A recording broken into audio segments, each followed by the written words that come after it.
didn't really think a whole lot about what I was going to say when I put this on here, but you know, there's always stuff about gold being the most precious metal and this being an infinite loop and all that, but I don't really care about any of that, and I know you don't either.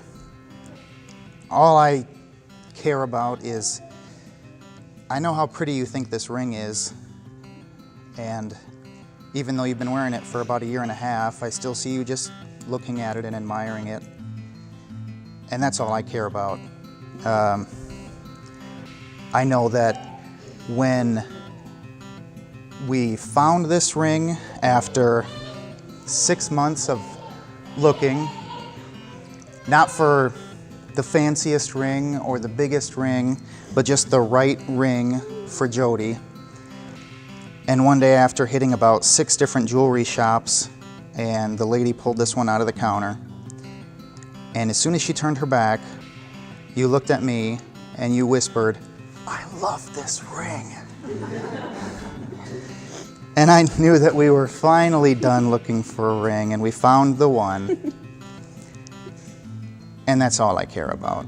So I guess this ring is my promise to not care about superficial things like gold and jewelry and things that don't really get anybody anywhere, but to care about what makes you happy, and to keep you know, doing that. So there's your ring. It's yours now. Jody, please take Casey's ring. Many people talk about wedding bands being a perfect circle with no beginning or an end, but we all know that rings do have a beginning. Rock is dug up from the earth, metal is liquefied in a furnace at 1,000 degrees, and then molded, cooled, and painstakingly polished. Something beautiful is made from raw elements. Love is like that. It's hard, dirty work.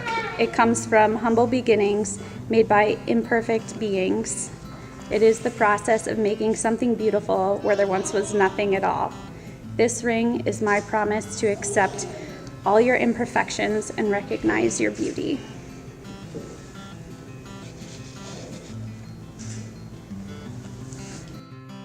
Your vows may have been spoken in minutes, but your promises to each other will last a lifetime. I am honored to pronounce you are married. Please seal your vows with your first public kiss.